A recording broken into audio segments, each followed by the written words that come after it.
बाकी जितने भी स्टूडेंट्स यहाँ पर हैं मैंने अपना नंबर दे दिया है आप लोगों को, और आई होप आप सभी ने ग्रुप ज्वाइन कर लिया होगा, लिंक मिल चुका है। जिस भी बच्चों को अब लिंक नहीं मिला है, जो लेट में आया, देर से आया है, या तो क्लास ख़त्म होने के बाद मुझसे लेगा या फिर अगले दिन लेगा। ठीक है, क्लासेस के जो डेज़ आपके रहेंगे वो रहेंगे आपके Tuesday to Friday, Tuesday to Friday यानी Tuesday, Wednesday, Thursday and Friday. बाकी के दिन क्लास नहीं है आपकी, 4 दिन क्लास होगी आपकी। क्लासेस का टाइम आपका 9:30 to 10:30 रहेगा। ठीक है, कोशिश करें आप लोग क्लास में 9:35 तक एंटर हो जाएं, क्योंकि 4-5 मिनट ऊपर नीचे चलता है। ठीक है, उसके बाद क्लास जो है आपका स्टार्ट हो जाया करेगा। करेक्ट। क्लासेस कभी भी आपको लेनी है, ऑनलाइन ऑफलाइन दोनों तरीके से होती है। जैसे अभी आप देख रहे हैं कुछ बच्चे हमारे साथ ऑनलाइन भी ज्वाइन है यहाँ पर, आई होप ये रहे। तो ऐसे आप भी कभी भी ऑनलाइन क्लास ले सकते हैं। ये जो ऑनलाइन क्लास का लिंक है, आप लोगों ने जो ग्रुप ज्वाइन किया है उसमें मैं पोस्ट कर दूँगा। ठीक है, डेली बेसिस नहीं नहीं, लिंक एक ही रहेगा, कभी भी चेंज होगा then I will inform you. Sure. इस लिंक से जब आप ज्वाइन करते हो तो ज्वाइन करते ही, जैसे कई बच्चे होते हैं 9:32 पे ज्वाइन कर, अब हम मशीन तो नहीं है 9:32 पे एकदम क्लास स्टार्ट हो जाए, है ना। आते हैं, पानी भी पीते हैं, गेट भी खोलते हैं, लैपटॉप भी हमें कनेक्ट करना होता है। Got it my point. Robotic system तो नहीं है कि बटन दबाए 9:30 आपका एपिसोड चालू हो गया, है ना। It's a human machine. तो एक अप्रोक्सीमेटली टाइम 9:35 तक मान लीजिए आप, अप्रोक्स। तो मैं भी वेट करूँगा 9:35 तक, कोई बच्चा नहीं आया, आप लोगों को भी 9:35 तक कम से कम। उसके बाद कॉल खड़खड़ा देना, फिर तो आपकी जवाबदेही है, आप पोल खड़खड़ा दो। 9:35 मतलब कुछ गड़बड़ है, फिर पूछ लो सर कहाँ पर हो, आज क्लास नहीं हो रहा है क्या। तब आप 9:32 पे मैसेज करोगे तो वो फिर गड़बड़ नहीं है, तो दिक्कत है, क्योंकि ह्यूमन बींग से it's not a machine. Okay, तो 9:35 तक मैं भी स्टार्ट नहीं करूँगा और आप लोग भी जल्दबाजी ना करें। तो ये जो लिंक है 9:35 तक लिया, चल भाई बता। 32 028। ठीक, वो तेरे साथ वो स्नेहा आती थी, वो इस बैच में नहीं है क्या। वो सर पता नहीं।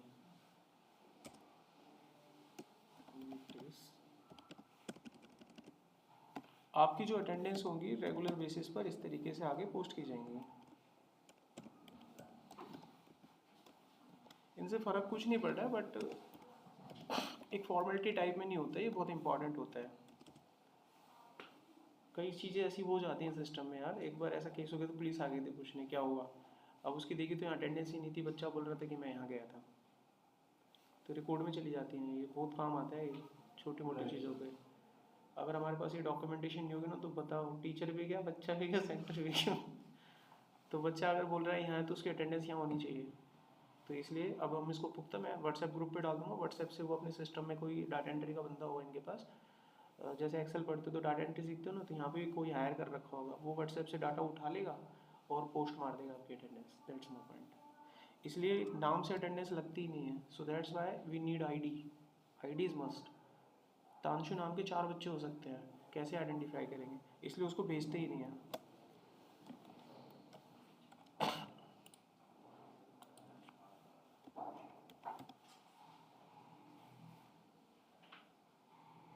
अच्छा, अब कई बच्चे पूछते हैं कि कोर्स कितने दिनों में ख़त्म हो जाएगा।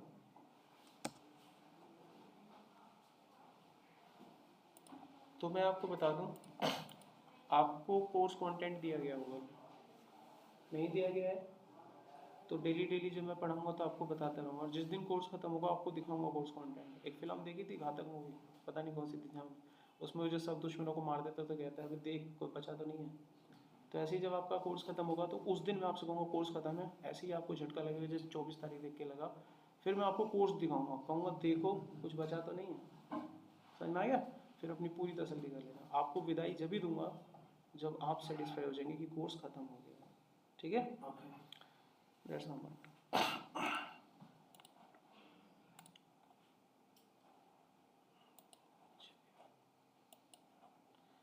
आज छोटा सा एक इंट्रोडक्शन लेते हैं सीक्वल का। तो सीक्वल को मैं स्टार्ट करूं उससे पहले जानने की कोशिश करते हैं कि आप लोगों को सीक्वल के बारे में कितना कुछ पता है। Got it. कोई भी चीज़ चलाने से पहले थोड़ा जानना बहुत ज़रूरी है, थोड़ा सा इंट्रोडक्शन टाइप में। ठीक है, तो आप में से किसी को पता है कि सीक्वल होता क्या है और क्यों यूज़ करते हैं? लिटिल बिट आइडिया, जितना भी आप लोगों को पता है यू मे डिस्कस विद में। क्वेरीज होती हैं, करेक्ट। और बताओ, relational database system, relational database का जिक्र हो रहा है यहाँ पर, करेक्ट। डीबीएमएस का पार्ट होता है, ओके। और कोई बच्चा, डाटा टेबल फॉर्म होता है, टेबल बनती है इसमें, ठीक है। रिलेशनशिप्स होता है, टेबल भी टेबल के बीच में कनेक्टिविटी होती है, रिलेशनशिप होता है। तो ये जो भारी भारी टर्म्स आ रही है ना, जो बच्चा बिगनर है या जो नूब्स होते हैं, जो स्टार्टिंग में करते हैं, नेवी होते हैं, बिगनर्स होते हैं, उनको ये टर्म्स दिमाग में बैठानी है। तो टर्म्स का जिक्र हो रहा है, इन सभी को हम एक्सप्लेन करेंगे। और बताओ कोई और, इतना ही। एंटिटी को टेबल कहते हैं सीक्वल की भाषा में। तो चलिए अब इसको शुरू करते हैं, टर्म्स आपको लिख लेता हूँ। देखो यहाँ पर, तो मेरे पास आपका कोर्स रहेगा माई सीक्वल का, और ये कब कंप्लीट होगा मैंने आपको बता दिया। तो जिस दिन मैं वहाँ पहुँच जाऊँगा, जिस दिन कोर्स खत्म होगा, उस दिन वो एंड होगा। तो इसलिए मेरे से ये मत पूछना सर आखिरी डेट क्या है, फलाने डेट क्या, वो मेरे को मालूम है लेकिन बता नहीं सकता, सीक्रेट। क्योंकि द पॉइंट इज दैट कि जो ऑडियंस होती है वो दो टाइप की होती है, ऑडियंस दो टाइप की होती है, ठीक है। वो दिक्कत होता है। कुछ ऑडियंस होती है सर इतने दिन में होना चाहिए, कुछ ऑडियंस होती है कि सर इतने दिन होना चाहिए। मुद्दा क्या है, पढ़ने आए हो ना, तो मुद्दा मैंने यही रख दिया कि तुम्हारी जब पढ़ाई खत्म हो जाएगी, जब तुम सेटिस्फाई हो जाओगे, कोर्स खत्म हो जाएगा, उस दिन तुम्हें विदा करूँगा, फाइनल। इसलिए ये मत पूछना कोर्स कब खत्म होगा। आगे देखने, माई सीक्वल एक डेटाबेस मैनेजमेंट सिस्टम सॉफ्टवेयर होता है ये, ठीक है। ये कोई फाइल नहीं है, कोई सेटअप नहीं है, ये एक सॉफ्टवेयर है। और इस सॉफ्टवेयर को हम कहते हैं डीबीएमएस सॉफ्टवेयर। इसका शॉर्टकट होता है डीबीएमएस, और फुल फॉर्म होती है डाटाबेस मैनेजमेंट सिस्टम। तो यहाँ पर समझने की कोशिश करते हैं कि ये क्या करता क्या है। इसमें क्या होता है कि डाटाबेस का एक कलेक्शन होता है, और डाटाबेस में डेटा होता है जो कि कुछ इस तरीके से स्टोर किया जाता है हमारे सॉफ्टवेयर में, एक ऐसे फॉर्मेट में स्टोर किया जाता है ताकि उस डाटा को एक्सेस करना किसी भी डेवलपर के लिए बहुत आसान हो जाए। एग्जाम्पल के रूप में मान लीजिए आप लोगों की सारी जानकारी मेरे को स्टोर करनी है कहीं पे, जो मैंने अभी ली थी। अब मैं इसको नोटपैड पे भी तो कर सकता हूँ, डाटा तो स्टोर ही करना है, मैं नोटपैड में भी कर सकता हूँ, मैं MS वर्ड की फाइल में भी कर सकता हूँ। लेकिन अगर मान लीजिए मैंने हज़ारों बच्चों का डाटा वहाँ पे डाल दिया, और मुझे कल को कोई ऐसी चीज़ निकाल के लानी है कि जिन बच्चों की ID 18 की सीरीज से स्टार्ट होती है वो निकाल के दो, तो मेरी तो हालत ख़राब हो जाएगी। नोटपैड में कौन सा ट्रिक लगाऊंगा, एक एक करके करना पड़ेगा। तो वहाँ पर डाटा को मेंटेन, और ऐसे ही मैंने कहा एक बच्चे का नाम है और उस बच्चे का नाम आप लोगों को फलाना ID की सीरीज के बाद लिखना है, पॉसिबल ही नहीं है, एक एक करके स्कैन करना पड़ेगा। अगर डाटाबेस में एंट्री 5000 बच्चों की है तो अब नोटपैड को खोलोगे ऐसे नीचे स्कैन करना पड़ेगा, कोई ऑप्शन नहीं है हमारे पास। तो ये थोड़ा कॉम्प्लिकेटेड लगता है। तो हमें एक ऐसी व्यवस्था, एक ऐसी अरेंजमेंट की ज़रूरत है जहाँ से हम डाटा को आसानी से एक्सेस कर पाएँ। ओके, हमें एक ऐसा सॉफ्टवेयर चाहिए जहाँ से डाटा को मेंटेन करना हमारे लिए बहुत ईजी हो जाए। ओके, तो यहाँ पर डीबीएमएस सॉफ्टवेयर क्रिएट किया गया है, तो यहाँ पर हम यूज़ करते हैं डीबीएमएस सॉफ्टवेयर। आगे देखो, अब इसको एक एग्जांपल से समझने की कोशिश कीजिएगा। आप लोगों ने अपनी लाइफ में ऑनलाइन फॉर्म तो भरे होंगे, कईयों ने भरे होंगे। तो जब भी कभी आप कोई ऑनलाइन फॉर्म भरते हो तो आप उसमें अपनी डिटेल डालते हो, नाम हो गया, एज हो गया, जेंडर हो गया, ETC ऐसे ही डालते हो, और उसके बाद आप सबमिट कर देते हो। जैसे ही आप बटन सबमिट करते हो तो क्या कभी न्यूटन की तरह सोचा आपने कि ये डाटा यहाँ सबमिट करने के बाद जाता कहाँ है? कभी तो बनो न्यूटन, आप सोच ना जाके, ये डाटा जब आपने डाला तो ये डाटा जाता कहाँ है। जैसे न्यूटन ने सोचा था सेब छत मेरे सर पे ही क्यों गिरा, ऊपर भी तो जा सकता था। तो ऐसे जिस दिन तुम ये सोचोगे उस दिन तुम डाटा से प्यार करोगे। तो आपने बटन दबाया और डाटा गया, आपने फेसबुक पे अकाउंट क्रिएट किया, आपकी जानकारी कहीं चली गई। अगर आप ये सोच रहे हो कि वो सारी इंफॉर्मेशन आपकी मशीन में सेव हुई हैं तो ये आप गलत सोच रहे हो। आपने जब अकाउंट क्रिएट किया, उस अकाउंट को क्रिएट करने के बाद अगर आप अपने फेसबुक का लॉगिन अमेरिका में बैठ के करोगे तो भी हो जाएगा। इसका मतलब वो डाटा आपके लैपटॉप में सेव हुआ था, ये तो सत्य है ही नहीं, ये तो सच ही नहीं है। तो डाटा तो कहीं सेव हुआ है ना, जहाँ से वो यूज़ हो रहा है आपका डाटा। ओके, तो अब यही देखेंगे वो डाटा जाता कहाँ पर है। तो एक्चुअली होता क्या है कि जब भी कभी आप इस तरह की किसी फॉर्म को ऑनलाइन देखें और जब आप उस फॉर्म को फिलअप करते हो, एक्चुअली आपके उस डेटा को एक टेबल में स्टोर कर लिया जाता है। ये हमें दिखती नहीं है वो टेबल, उसको एक्चुअली टेबल में स्टोर कर लिया जाता है। क्योंकि जितने भी डेवलपर होते हैं वो बैकएंड में ऐसे ही करते हैं इस काम को। जितने भी डेवलपर, जितनी भी वेबसाइट, जितनी भी एप्लीकेशंस आप देखते हैं, डाटा को टेबल में स्टोर कर लेते हैं। इसका मतलब पीछे बैकग्राउंड पे यानी बैकएंड पे किसी ने टेबल को पहले से बना रखा होता है। ये अर्थ नहीं कि आपने डाटा डाला तो टेबल बनती है, ऐसा है ही नहीं, ऐसा पॉसिबल ही नहीं होता है। यानी कि पहले से स्ट्रक्चर क्रिएट रहता है हर चीज़ का। आप तो सिर्फ यूज़ करने वाले कस्टमर हो, उपभोक्ता हो। आप चीज़ें बनाकर पहले ही कस्टमाइज कर दी गई हैं, आप सिर्फ यूज़ करते हो। और जब दिखता है ना ट्रैफिक ज़्यादा आ रहा है यानी कस्टमर ज़्यादा आ रहा है, तो स्ट्रक्चर में फिर करते हैं छेड़छाड़ और फिर उसको और बड़ा करते हैं। Got it? इस तरीके से दुनिया चलती है, ऐसे ही आपका सिस्टम चलता है। तो बैकग्राउंड में पहले से क्या करते हैं, वो एक टेबल को क्रिएट कर देते हैं। तो देखिए यहाँ पर एक टेबल बना दी गई है। जब वो टेबल बनाते हैं तो टेबल में क्या होती है, रोज एंड कॉलम्स होती है। तो हमारी टेबल में ये जो आपको नेम दिखाई दे रहा है, एज और ये जेंडर, इनको हम बोलते हैं टेबल के कॉलम। ये हमारे टेबल के क्या हो गए, कॉलम हो गए। तो इस टेबल में कॉलम कितने हो गए, 3 हो गए। तो जब भी हम कभी कोई टेबल बनाएंगे तो टेबल में डाटा स्टोर किसके अंदर होता है, कॉलम्स के अंदर होता है। तो टेबल में हमें कॉलम बनाना पड़ेगा। अब जैसे ही आपने वो फॉर्म दबाया था ना, पहला फॉर्म जब उसने अपनी एंट्री करी थी, तो उसका रिकॉर्ड यहाँ टेबल में इस तरीके से आके स्टोर हो जाता है। और जब फॉर्म सबमिट होता है तो आप सोचते हैं कि चलो दूसरा फॉर्म बनाते हैं। तो दूसरा बंदा आता है, क्रिएट अकाउंट पे क्लिक करता है, जैसे ही वो अपनी दूसरी डिटेल डालता है वो भी जाके टेबल में से स्टोर हो जाती है। और ये प्रोसेस लगातार ऐसे होता रहता है और आपका डाटा टेबल में मेंटेन होता रहता है। और जब आप लॉगिन करते हैं तो वो लॉगिन की हुई आईडी और पासवर्ड आपकी इसी टेबल में जाके चेक होती है, वो डाटा इस टेबल में मौजूद है कि नहीं है। अगर वो डाटा यहाँ मौजूद होता है तभी आपको लॉगिन होता है। अगर वो डाटा ही नहीं होगा यहाँ पर तो लॉगिन कहाँ से होगा। कहीं से तो मैच होता है, तो मैच कहाँ से होगा, जहाँ पर वो स्टोर है। स्टोर किस में होता है, टेबल में होता है। ठीक है, अब हम बात करते हैं टेक्निकली। सीक्वल की भाषा अगर आप पढ़ रहे हो तो टेक्निकली यहाँ पर इनके अलग नाम होते हैं। ठीक है, इनके अलग नाम होते हैं। तो सीक्वल की भाषा में टेबल जो आप बनाते हैं इसको एंटिटी कहते हैं। यही होती है एंटिटी। तो टेबल को टेबल नहीं कहते, क्या बोलते हैं, एंटिटी बोलते हैं। और जो आप टेबल में कॉलम बनाते हो ना, ये जो कॉलम आपने बना रखे हैं इनको एट्रीब्यूट कहते हैं।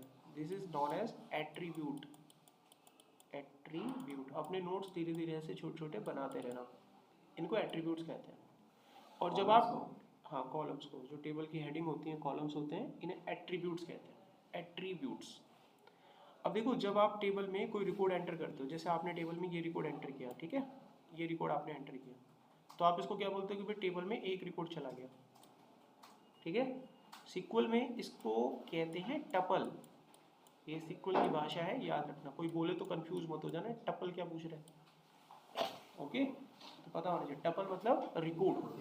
अगर वो कहता है कि मेरे पास एक एंटिटी है और इस एंटिटी में मेरे पास 5 टपल्स हैं, तो आपको क्या समझ में आया, वो एक टेबल की बात कर रहा है जिसमें उसने 5 रिकॉर्ड भर रखे हैं।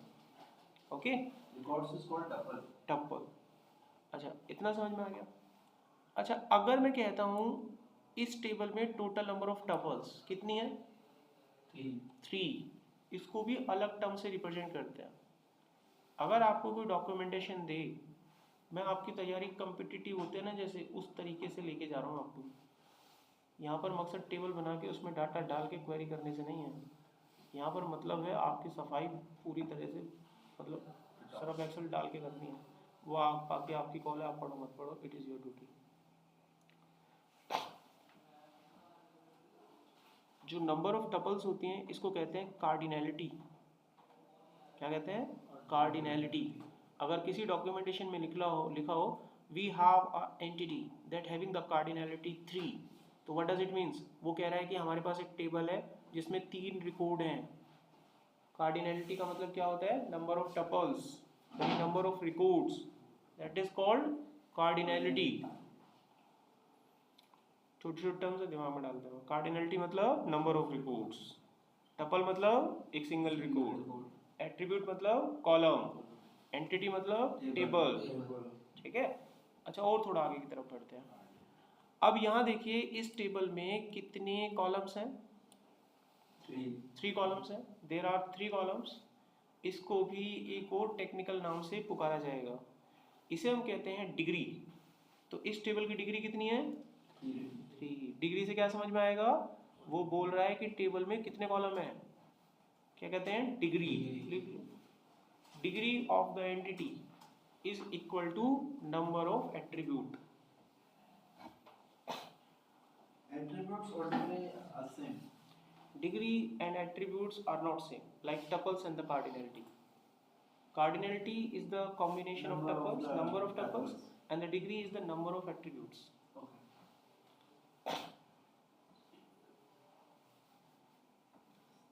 I hope अब इतनी पहचान हो गई है आपको, ठीक है?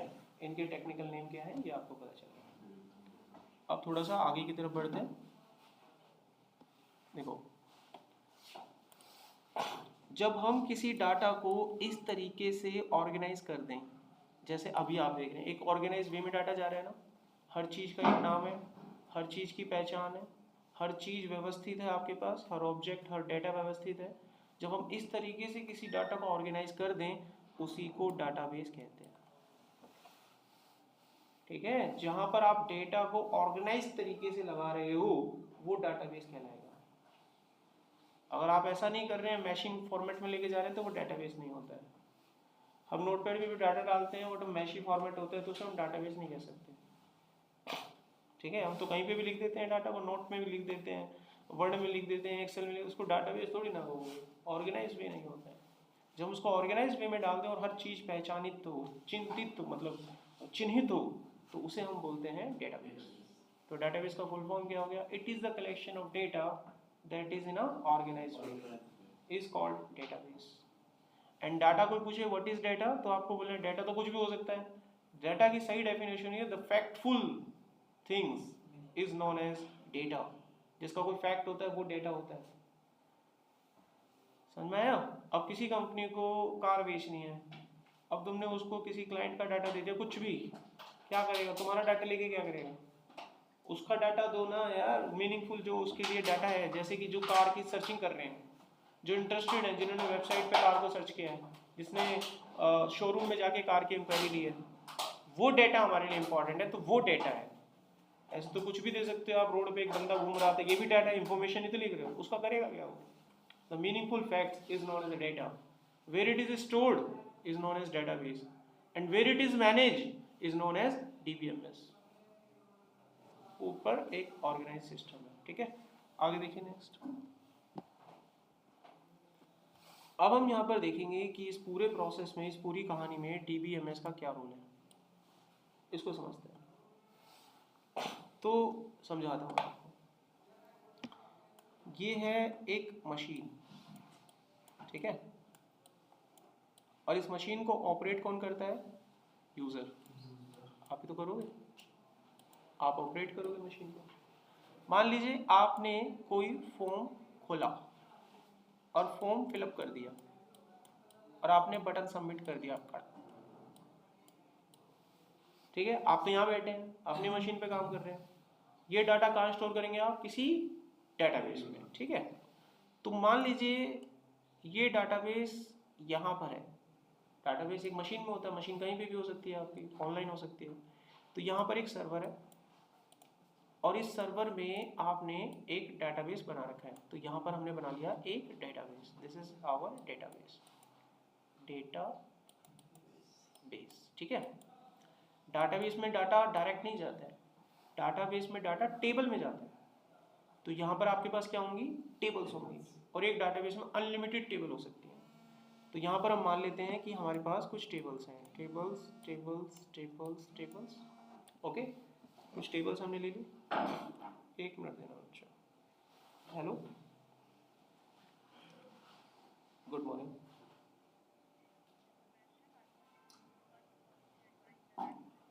Ma'am, you are calling at wrong time. If you want to talk to me, you call me at 1:30 you have to call.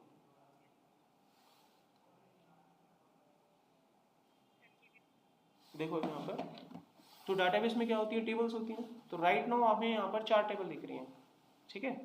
जब आप बटन पे क्लिक करते हो तो यहाँ इस बटन पे क्वेरी लिख देते हो आप। क्वेरी यही तो होती है, सारा खेल इसी का तो है। हम इस बटन के ऊपर क्या कर देते हैं, क्वेरी लिख देते हैं। जो डेवलपर होते हैं ना उस बटन पे क्वेरी लिखते हैं।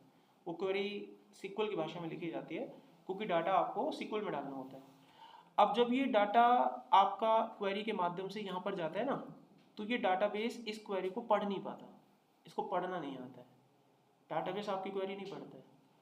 डाटाबेस को कंट्रोल करने के लिए एक सॉफ्टवेयर की ज़रूरत होती है जो हमारे डाटाबेस को कंट्रोल करता है। एग्जाम्पल के रूप में, कल को मैं कोई चीज़ बना लूँ और आपको एक डाटाबेस दे दूँ उठा के, एक फाइल ही तो होगी MDF, मैं उठा के आपको दे दूंगा, ये लो भैया डाटाबेस, इसमें सारा डाटा है, ले जाओ। अब मैं तुमसे कहता हूँ कि इस डाटाबेस के अंदर जो डाटा उसको पढ़ो, क्या है इसमें, बिना सॉफ्टवेयर के पढ़ नहीं पाओगे। अगर मैं आपको कोई वीडियो दे दूँ, मैं कहूँ ये आज की ट्यूटर की क्लास है, लो देख लो, आप उसे कैसे देखोगे बेटा? तुम्हें सॉफ्टवेयर चाहिए ना उसे एनकोड करने के लिए। जब तक आप उसे एनकोड नहीं करोगे, चला के देखोगे कैसे? कल को मान लीजिए मैं तुमको एक्सेल की फाइल दे दूँ और मैं कहूँ खोलो, इसमें मैंने आपको आपकी डिटेल दी है लिख के, आपको चाहिए ना एक्सेल का सॉफ्टवेयर? यही कह रहा हूँ मैं आपसे। अगर डाटाबेस की फाइल आपके पास है तो उसको चलाने के लिए क्या चाहिए? सॉफ्टवेयर चाहिए। वो जो सॉफ्टवेयर है ना, उसी को तो DBMS कह रहा हूँ मैं यहाँ पर, उसी का तो नाम DBMS है। तो यही है DBMS, यही रोल प्ले करता है। तो आपकी जो क्वेरी होती है, जो आपकी जो कमांड होती है, वो आपकी क्वेरी DBMS के पास जाती है, डाटाबेस के पास नहीं जाती है, DBMS के पास जाती है। DBMS आपकी क्वेरी को कंपाइल करता है, कंपाइल करता है वो इसको, और कंपाइल करके इसको समझ में आ गया सब कुछ, तो ये डाटाबेस से कम्युनिकेट करेगा, टेबल से कम्युनिकेट करेगा, और टेबल से कम्युनिकेट करके आपके डाटा को टेबल में से डाल देगा। ऐसा अगर कल को डाटा मांगना है, इसको लॉगिन का फॉर्म है, कोई डाटा मांगना है, भाई मैं ये बटन दबाऊं, ID डालूं, जैसे अकाउंट नंबर है किसी का, फॉर्म बना दिया और फॉर्म पे यहाँ पर किसी का अकाउंट नंबर डाल दिया, अब बटन दबाया इसने सर्च का, जैसे ही वो सर्च पे बटन दबाएगा तो उसकी क्वेरी सबसे पहले कहाँ जाएगी? DBMS के पास। DBMS उसको क्या करेगा? कंपाइल करेगा। अगर इसको समझ में आ गया तो ये टेबल से कम्युनिकेट करके डाटा को बाहर निकालेगा, अपने पास लाएगा, और यहाँ से ये डाटा क्लाइंट की स्क्रीन पे दिखा देगा। तो सारा रोल यहाँ पर किसका आ गया? DBMS का आ गया। तो यहाँ पर आप डाटाबेस पढ़ने नहीं आए हो, आप DBMS सीखने आते हो। इसलिए इंटरव्यू में कहते हैं कौन सा DBMS आता है, ऐसे थोड़ा ना कहते हैं कौन सा डाटाबेस आता है, DBMS। So that is the role of DBMS। Okay, तो वही सब कुछ यहाँ पे लिखा हुआ है जो मैंने आपको बताया, एक बार गो थ्रू कर लेते हैं। Client can not directly save data into database, he required DBMS।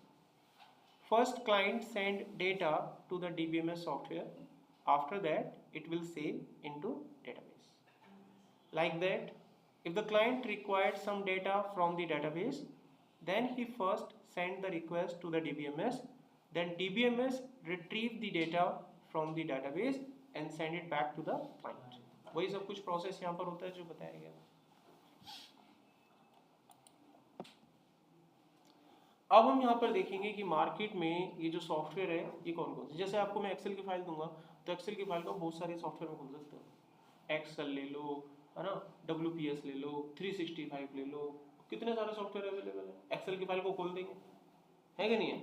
ऐसे ही ले लो, मैं आपको वीडियो की फाइल देता हूँ तो वीडियो फाइल जरूरी मीडिया प्लेयर में खुलती है, अरे दुनिया भर के यहाँ DVD प्लेयर है, VLC प्लेयर है, दुनिया भर के सेटअप है, एनकोडर दुनिया भर के होते हैं, होते कि नहीं होते? इस चीज़ से क्रैक कर लिया करो चीज़ों को कनेक्ट करके, कोई भी चीज़ एक नहीं होती है, बहुत सारे होते हैं।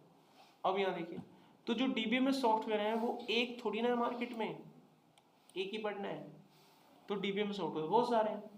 Oracle होता है, MySQL होता है, SQL सर्वर होता है, Postgre होता है, MongoDB होता है। अभी भी हम लाइन लिखे ना तो 100 को क्रॉस कर जाएगा, ये 100 को क्रॉस कर जाएगा ये, सच बोल रहा हूँ, गूगल जाके देख 100 को क्रॉस मार देगा ये। ऐसे ऐसे सॉफ्टवेयर के नाम मैं यहाँ पर लूँगा, आप में से बहुत सारे बच्चे होंगे जो शायद पहली बार नाम सुनेंगे, ठीक है, सच बोलना ईमानदारी से, ठीक है, मैं नाम लेने जा रहा हूँ, पढ़ो इसको।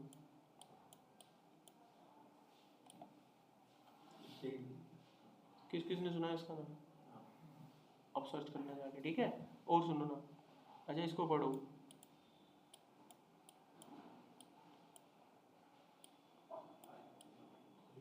किस किस ने सुना है? अब फेसबुक किसने चलाया? अब क्लास में कोई बच्चा ना हो जिसने फेसबुक ना चलाया, और तुमको ये नहीं पता फेसबुक का डाटा इसी में जाता है। अब हो गया ना, देखो एकदम लोचा, आईटी बनना है, आईटी लाइन में जाना है। हम जिस चीज़ को यूज करते हैं उसी का नहीं मालूम है। फेसबुक तो सबका अकाउंट है, और फेसबुक कभी सोच वही तो कह रहा हूं, न्यूटन कभी बने नहीं। फेसबुक भी तो डाटा स्टोर कर रहा है, किस में करता है? हाइव में करता है, बैकएंड पे क्या है? फेसबुक 40% उन लोगों को प्रायोरिटी देता है जिसको हाइव आता है। अगर 100 जॉब निकले होंगी ना, तो अगर आपको हाइव आता है तो 40% चांस है आपका सिलेक्शन हो जाएगा। फेसबुक उसी को देगा भैया जिसको अपने, हाइव किसका डाटाबेस है? फेसबुक का है, किसी और का थोड़ी ना। चीज़ें समझ में आ गई। एक बात और ध्यान रखना, हम यहाँ पर पढ़ने कौन सा वाले जा रहे हैं? माई सिक्वल। अब इसका बेनिफिट बताओ, वाई माई सिक्वल? सबसे बड़ा बेनिफिट बताता हूँ, जो सबसे बड़ा है, it is an open source. ये क्या है? ओपन सोर्स है। ये ओपन सोर्स समझते हो? There is no license required. Nokia का नाम सुना है? एप्पल का? एप्पल कौन सा सिस्टम यूज करता है, operating system? iOS। Open source नहीं है वो, ओपन सोर्स नहीं है। iOS किस में यूज होता है? और एप्पल में यूज होता है। लेकिन जब एंड्रॉइड लॉन्च हुआ था ना, उसने अपने आप को क्या कर दिया था? क्या कर दिया था? Open source. और नोकिया कौन सा यूज करता था? माइक्रोसॉफ्ट तो बाद में कनेक्ट हुआ था विंडो लेने को, उससे पहले सिमियन। बहुत अच्छा नॉलेज, गुड। सिमियन यूज करता था वो सॉफ्टवेयर, उसी में चलता था, वो ओपन सोर्स नहीं था। अब एंड्रॉइड क्यों तरक्की कर गया? सबको बोल दिया तुम भी यूज कर लो, तुम भी कर लो, तुम्हें जरूरत है तुम भी कर लो, फ्री है चलो जाओ। छा गया, राज कर गया। स्ट्रेटेजी देखिए, चीज समझ में? ओपन सोर्स कितनी ताकत है। तो माई सिक्वल क्या है? इसका अर्थ क्या हुआ कि माई सिक्वल आज की जितनी भी डेवलपमेंट है हर चीज में चलता है। चाहे आप PHP डेवलप करो, चाहे आप पाइथन डेवलप करो। अच्छा, आप लोग कोर्स का नाम क्या है? Data analytics. डेटा एनालिटिक्स में क्या पढ़ोगे? पाइथन पढ़ोगे ना, इसीलिए तो पढ़ा रहे हैं तुमको माई सिक्वल, क्योंकि उसमें भी चल जाएंगे, ओपन सोर्स है।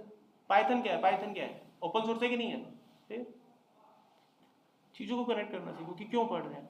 कोई अब तुमको कोई पिंच कर दे और बोले सिक्वल सर्वर पढ़ ले, तो अपना तो कर रहा है नुकसान, तुम्हारा भी कर रहा है। वो तो पिंच कर दिया आपको, अब आपको कौन बताए? खुद दिमाग लगाओ। वो ओपन सोर्स थी, ओपन सोर्स तो मेल हो गया, खत्म काम। कोई कंपनी जब पाइथन यूज कर रही है तो सीधी सी बात है वो ओपन सोर्स पे काम करवाएगी आपसे।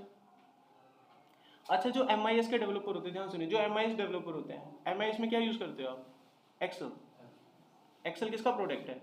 माइक्रोसॉफ्ट। ओपन सोर्स नहीं है, पैसा लगता है। अगर ऑफिस भी डालोगे तो पैसा लगेगा, विंडो डालोगे तो पैसा लगेगा, वो ओपन सोर्स नहीं है। अब अगर आप एक्सेल पे काम कर रहे हो तो क्या बनोगे? MIS executive. तो MIS एग्जीक्यूटिव पे कोई हायर कर रहा है और वो कहता है तुमसे डाटाबेस आना चाहिए, तो दिमाग लगाओ कौन सा वाला डाटाबेस पढ़ना पड़ेगा?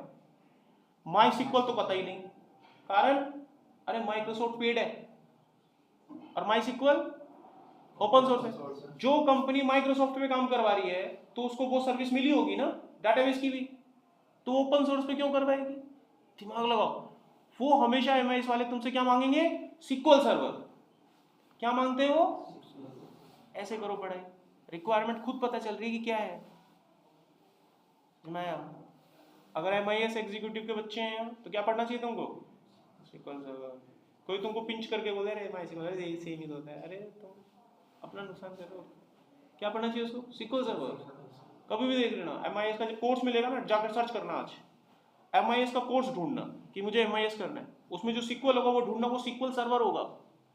That not was MySQL. ठीक है, मतलब पिक्चर क्लियर है सारी। तो हमने इसका बेनिफिट भी देख लिया, अब लगे कि माई सिक्वल मस्ट ट्राई। तो बहुत सारे डाटाबेस होते हैं, हमें अपनी लाइन को सिलेक्ट करना होता है कि हमारी लाइन में क्या फिट होगा, तो हम उसको लेंगे। करेक्ट। अब आपके पास शर्ट है और आप पैंट खरीदने जाते हो, अब उस पर 36 नंबर है, आपको आती 32 है, 36 का करोगे क्या? तुम्हारा पर्सपेक्टिव क्या है वहाँ? 32 नंबर, 34 नंबर, 36 आपके काम का नहीं है। कोई बाहर कह रहा है मैं तो 36 पहनना, तेरा ठीक है, तेरा पर्सपेक्टिव है। तो अपना पर्सपेक्टिव देखो कि आप किस फील्ड में हो। If you are from the .NET field तो .NET माइक्रोसॉफ्ट का प्रोडक्ट है, तो कौन सा चाहिए होगा वहाँ, अगेन माइक्रोसॉफ्ट। तो ऐसे कनेक्ट किया करो चीजों को, ओके। अब आगे देखिए नेक्स्ट।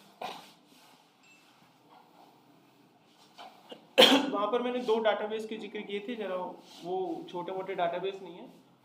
जैसे हाइव का मैंने आपको बता दिया था कि वो कनेक्टेड है फेसबुक से, ऐसे पिग जो डाटाबेस है वो भी कनेक्टेड है आपका याहू से। नाम सुना है ना, कितना बड़ा सर्च इंजन हुआ करता था याहू, बिंग। लुप्त हो जाते हैं, इसलिए समय के साथ अगर अपडेट नहीं हुए, सही समय पर सही गियर नहीं लगाना, गाड़ी का एक्सीडेंट हो जाता है। ये वही है लाइफ का उसूल। अगर आपने सही समय पर अपने आप को अपडेट नहीं करा तो आप कभी क्रैश आउट होना निश्चित है। और आप जिस लाइन में हो, इस लाइन का नाम है आईटी, और आईटी इंडस्ट्री हर 3 साल में रुख बदलती है। आज जो हवा चल रही है 3 साल बाद फिर चलेगी और फिर बदलेगी, तो चेंज तो होना पड़ेगा। आईटी लाइन में पढ़ाई को अगर आप सोच रहे हैं कि अलविदा हो गई है, तो आपकी भूल है बेटा। आप भी एक दिन नोकिया की तरह गायब हो सकते हो। अपने आप को जिंदा रखना है, अपडेट होते रहो। नोकिया को भी अपडेट होना चाहिए था। जब नोकिया सन 2008 में 2004 में आया था, और 2004 से 2008 तक एकदम अपने आप को अपग्रेड कर चुका था, बहुत टॉप पे पहुंच गया था। तो iOS लॉन्च हुआ था उस टाइम पर, एप्पल को लॉन्च कर दिया गया था। एप्पल को लॉन्च होने के बाद वो एक तो महंगा था, लेकिन टच स्क्रीन तभी आई थी पहली बार। नोकिया ने सोचा इतना महंगा फोन है, कहीं कंपटीशन देगा, कौन ही खरीदेगा, छोड़ना। उसने कभी ध्यान ही नहीं दिया। एंड्रॉइड लॉन्च हो गया था, और एंड्रॉइड अपने आप को ओपन सोर्स कर चुका था, और ये अपना बना चुके थे सेटअप सिमियंस का। वो सोच रहे थे हम अपने पे ही चलेंगे, रहेगा ही पीछे, वो कीपैड में ही रह गया। आज ये कितना ही ताकत लगा ले नोकिया बीच में उठा माइक्रोसॉफ्ट के साथ हाथ मिला के, विंडो इंस्टॉल किया, लेकिन वो रह गया पीछे, अब नहीं बराबरी कर सकता। ठीक है, तो ये एक छोटा सा मैसेज आप सबके लिए, समय के साथ बदलना पड़ेगा। ओके, तो अभी आपका पूरा फोकस जिस डाटाबेस पे होना चाहिए, कौन सा है वो? कोई बोले कि ये करना है, समय बताएगा, जब करेंगे जब देखेंगे, तो MySQL पे। ठीक है, तो आज की क्लास को मैं यहीं पर एंड करता हूँ। बाकी की जो इसकी कहानी है कल की क्लास में पढ़ेंगे। Bye, take care.